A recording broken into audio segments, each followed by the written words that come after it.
You've been feeling it for a while now, haven't you? That strange, unsettling sensation that you're living someone else's life. You wake up, you go through your routines, you say the things you're supposed to say, you play the roles everyone expects you to play, but somewhere deep inside, there's this quiet voice whispering that this isn't really you. You look at yourself in the mirror and wonder when you became this person, when you traded your authenticity for approval, when you learned to perform instead of simply being. You've tried to shake it off, told yourself you're just going through a phase, that everyone feels like this sometimes, but the feeling doesn't go away, it gets stronger. And the scariest part? You're not even sure who you really are anymore underneath all these layers of performance and pretense. If you're tired of feeling like a stranger in your own life, if you're ready to understand why you feel this disconnect and how to find your way back to yourself, then what I'm about to share with you will change everything you thought you knew about identity and transformation. There's something profoundly disorienting about the experience of self-alienation, about looking at your own life and feeling like you're watching a movie where someone else is playing you. You see yourself laughing at jokes that aren't funny, agreeing with opinions you don't hold, pursuing goals that don't excite you, maintaining relationships that drain you. And the most painful part is realizing that you've been doing this for so long that you can't remember when you started. Can't pinpoint the exact moment you decided to become this carefully constructed version of yourself instead of the raw, authentic person you once were. Maybe it started in childhood, when you learned that certain parts of you were unacceptable, that your natural impulses had to be controlled, that your spontaneous expressions were too much or not enough. Maybe it intensified in adolescence, when the pressure to fit in became unbearable, when being liked mattered more than being real.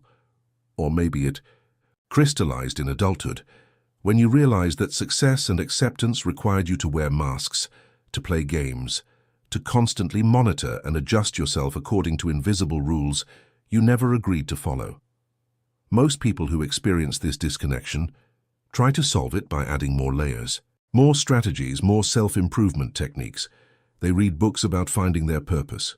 They take personality tests to understand themselves better. They go to therapy to fix what's broken. And while all of this can be helpful, it often misses the fundamental issue because it treats identity as something you need to discover or construct rather than something you need to liberate. You're trying to find yourself by looking in the wrong direction, by searching for some essential core truth about who you are, when the real problem is that you've been taught to be someone in the first place. You've been subjected to what Michel Foucault called technologies of the self, these subtle and not so subtle mechanisms through which you learn to govern yourself, to shape yourself according to norms and expectations that were never really yours. From the moment you were born, you've been caught in a web of power relations that taught you how to be a proper person, a good citizen, a functional member of society, and you internalize these lessons so deeply that you can't separate your authentic desires from the ones that were implanted in you. And before I continue, I need to ask you something, and I want you to be completely honest, even if it's just with yourself. Have you felt this way? Have you experienced this disconnection I just described? Because I know that when you're going through something like this, you feel completely alone, as if you're the only human being on planet Earth living this. You look around and everyone else seems fine, everyone else seems to have it figured out, and then you think, what's wrong with me? Why can't I just be like everyone else? But the truth is you're not alone. There are thousands of people watching this video, right? Now, who are feeling exactly what you're feeling? And you know what helps more than any theory or explanation? It's realizing that other people understand, that other people go through this too. So go down to the comments and write just this. Write, I'm experiencing this now. You don't need to give details if you don't want to. You don't need to tell your whole story. Just that sentence is enough. Because when you write that, you're not just venting, you're telling someone else who will read your comment. You're also not alone. And that might be exactly what someone needed to hear today. What Foucault helps us understand is that identity is not something you have or find. It's something that's produced through practices, discourses, and power relations. You become who you are through a complex process of subjectification, a process where external forces shape your interiority, where Social expectations become your own desires, where discipline becomes self-discipline. Think about it this way. When you were a child, you didn't naturally know how to sit still in a classroom, how to control your impulses, how to judge yourself according to standards of good and bad. You had to learn these things. You were taught to monitor yourself, to compare yourself to others, to internalize the gaze of authority figures until you became your own prison guard, constantly watching yourself, judging yourself, correcting yourself. Foucault called this the panopticon effect, this situation where you're so thoroughly surveilled that you start surveilling yourself, where external control becomes internal control, where power becomes invisible because it operates through your own consciousness. And the brilliant, terrible thing about this mechanism is that it makes you complicit in your own domination. You're not being forced to be someone you're not. You genuinely believe that this is who you should be, that these desires are your desires, that these goals are your goals. But here's where it gets interesting, where Foucault's philosophy becomes not just diagnostic, but liberating. If the self is produced through practices and power relations, then the self can be transformed through different practices and different relations to power. You're not stuck with the identity that was constructed for you. You can engage in what Foucault called practices of freedom, deliberate acts of self-transformation that allow you to create yourself differently, to relate to yourself differently, to become something other than what you were made to be. This doesn't mean finding your true self, because there is no true self waiting to be discovered. It means recognizing that you're always in the process of becoming, always capable of transformation, always able to establish a new relationship with yourself and your life. The ancient Greeks had a concept for this that Foucault spent years studying. They called it epimeleia heautou, care of the self, but not in the modern sense of self, care as bubble baths and meditation apps. For the Greeks, care of the self meant the lifelong practice of examining yourself, questioning yourself, transforming yourself through philosophical exercises, ethical practices, and constant vigilance against becoming fixed in any particular identity. What's happening to you right now, this feeling of disconnection, this sense that you're not who you're supposed to be, is not a crisis, it's an awakening. It's the moment when the mechanisms of your own construction become visible to you, when you start seeing the strings that have been pulling you, the scripts you've been following, the roles you've been performing. And this visibility is the first step toward freedom, because you can't transform what you can't see, you can't resist what you don't recognize. Most people never reach this point. They live their entire lives completely, identified with the self that was made for them, never questioning whether there might be other ways to be, other possibilities for existence. But you're here, at this threshold, feeling the discomfort of becoming aware, feeling the vertigo of realizing that everything you thought was solid about yourself is actually fluid, actually constructed, actually changeable. This is terrifying and exhilarating at the same time. Terrifying because it means you can't hide behind the excuse that this is just who you are, that you can't change, that you're stuck with your personality and your patterns. Exhilarating because it means you have more freedom than you ever imagined, more possibility, more potential for transformation.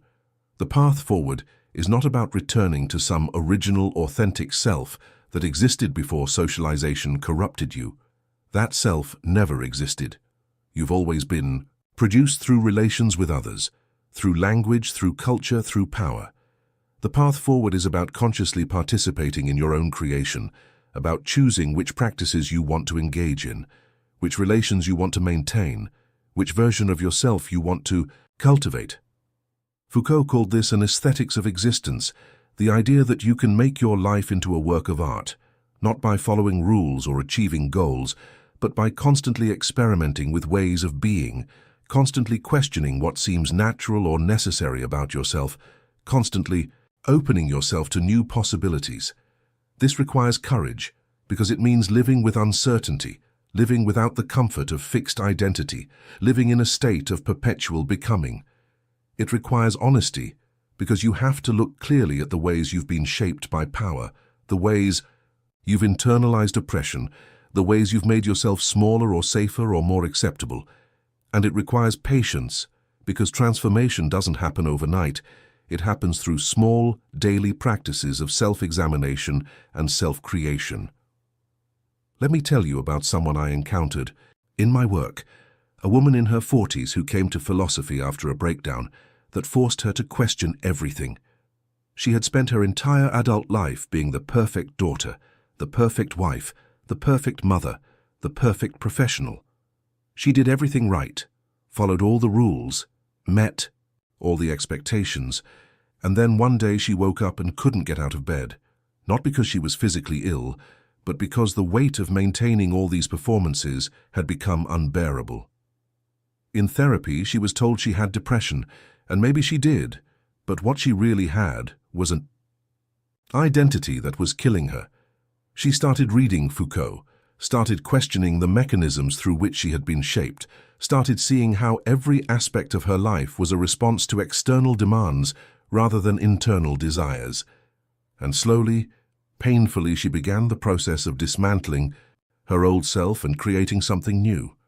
Not by rejecting her roles entirely, but by changing her relationship to them, by choosing them consciously rather than performing them automatically, by making space for aspects of herself that had been suppressed or denied.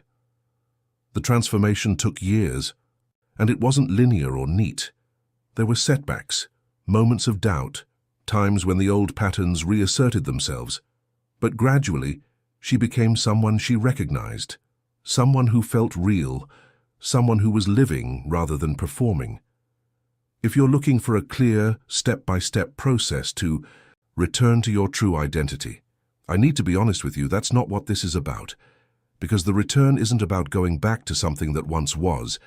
It's about moving forward into something that has never been but could be. It starts with vigilance, with paying attention to the moments when you're performing rather than being, when you're following scripts rather than improvising, when you're meeting expectations rather than expressing desires. Notice these moments without judgment. Just observe them, see them clearly. Then ask yourself questions. Who taught me to be this way? What am I afraid will happen if I stop? What would I do differently if no one was watching? These questions don't have easy answers, and that's the point. They're meant to create friction, to slow down the automatic processes of self-governance, to introduce doubt into what seemed certain.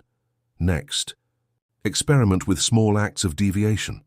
Not rebellion for its own sake, but conscious choices to do something different, to express something you usually suppress, to break a pattern you usually maintain. See what happens. Notice how it feels. Pay attention to the resistance, both internal and external. This isn't about becoming someone completely different overnight. It's about creating small cracks in the structure of your constructed identity, small openings through which something new can emerge. And here's something crucial that most people miss. This process isn't about achieving some final authentic state where you'll finally be your true self and everything will be perfect. That's another trap, another way of thinking that keeps you imprisoned.